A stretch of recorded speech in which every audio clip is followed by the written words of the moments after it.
I received a big download while I was meditating, and I wanted to share it with y'all.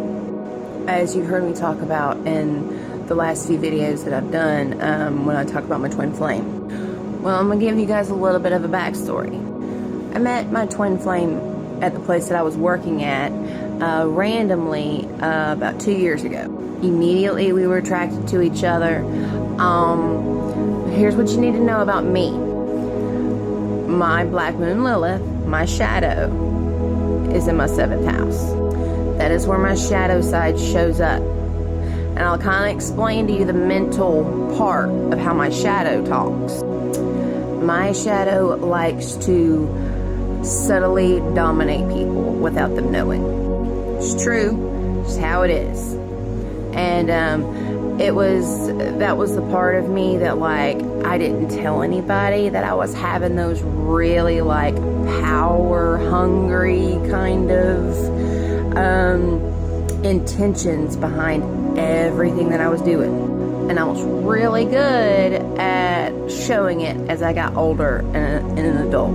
I got really good at getting anything and everything that I wanted out of people. Got really good at it.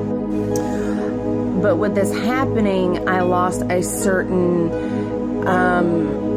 empathetic and genuine connection with people that I actually truly cared about. I care about these people, but they kind of didn't feel like I cared about them because of the way that I was showing up in my relationships. It kind of was like, make it all about me, make it all about me, make it all about me. And I would occasionally, like, just to keep my friends and my partners around, I would show empathy in those moments. But that's not my higher self. That's my shadow, right? So I meet my twin flame. He has a Sagittarius sun and a Scorpio rising, just like I do. Literally, the only differences in our birth charts is our moon signs and our north and south node.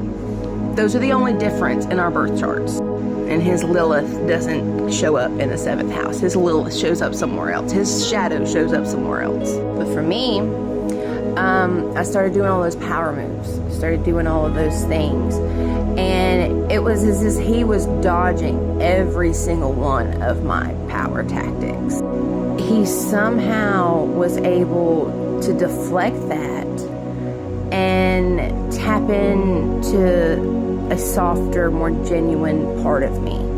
And because of this, it made me want him so much more. But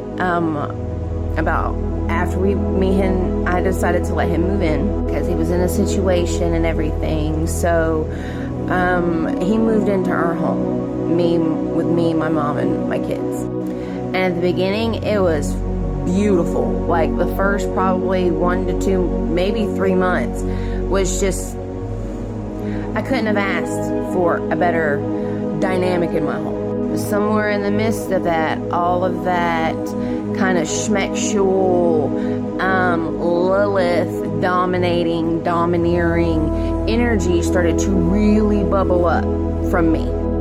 And because he was not responding to my usual tactics, it was stirring my shadow crazy. It was making me so angry. I was experiencing so many deep, negative, dark emotions, jealousy, rage, possessiveness, and I was projecting all of this out onto him, But his moon sign is a lot more sensitive than mine. So it completely, like, shut him down. It completely did the opposite of what I was wanting to happen. I became too dominant. Even though I'm a very feminine woman, I have a lot of feminine traits. I do show up, especially in relationships, when it comes to those kind of deeper, intimate, schmexual kind of things. I show up more as a male, more masculine energy. And that is that Lilith, because it's masculine and feminine. It's very dominant feminine energy. It's very dark. Look up Lilith. You'll know what I'm talking about. and because I kept getting these kind of mixed signals from him, but it was only because I was projecting out those things, and he could only react how he knew how to react, which was to pull completely away from me emotionally. And at this point, I was heartbroken because I was not getting any of my needs met on any level whatsoever anymore. No kind of affection, no nothing. Everything just went completely zip line done. But yet, we still have to live with each other. And because I do have so much love for him and so much love to give to people, I tried kicking him out several times, and it wasn't until about 9 months him living here that I finally was like, you gotta go. You gotta go. I can't heal if you're here. Fast forward, you heard about my birthday. Watch that video on my birthday. That'll explain this next part.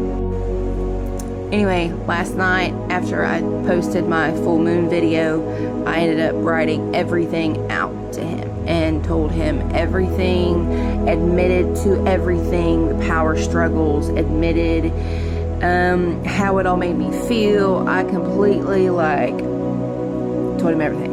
But here's the kicker. Here is the wisdom that I'm pulling from this. I was in meditation this morning, or not this morning, a little bit ago. It's 2:02 in the afternoon. I was up all night doing witchy shit, doing spiritual stuff. So anyway, I'm doing my meditation, and it drops in this such a deep sense of self-love for me. Such a deep sense of peace for me. Because in this getting sober process, in this navigating these emotions, in talking to y'all, making these videos, in all of this transformation that I have experienced over the past 6 months to a year, has really truly developed a sense of self-worth for me, for myself, for my shadow, for my light, for my dark, for the beautiful, for the ugly. For the first time in my life, I like who I am. I love who I am. And I've never truly loved who I was. I was hooked to drugs, sexual things, people, running away to anything and everything except me. And with me having such intense spiritual wisdom in there, it was almost like you say that you're all these spiritual things, and you promote self-love and you promote all these things, but you don't really love yourself. You're telling everyone to love themselves, but you yourself don't love you. Those are kinds of the themes that have come up for me since I was a teenager. And so in my meditation, my higher self, my God, because I believe in higher self and then I believe in God consciousness. They're two, I'm a Gemini, so Gemini moon, so I have two slightly different sounds to my God higher self consciousness and then my actual identity higher self consciousness. And the reason, so when I was in my meditation, it come up, oh my gosh, I wonder if he's going to completely detach from me 100% now. Am I going to be able to handle that? Can I handle that? I'm asking, this is all mental chatter in my brain while I'm meditating. And then it very quickly changed. And it was like, no, it doesn't matter.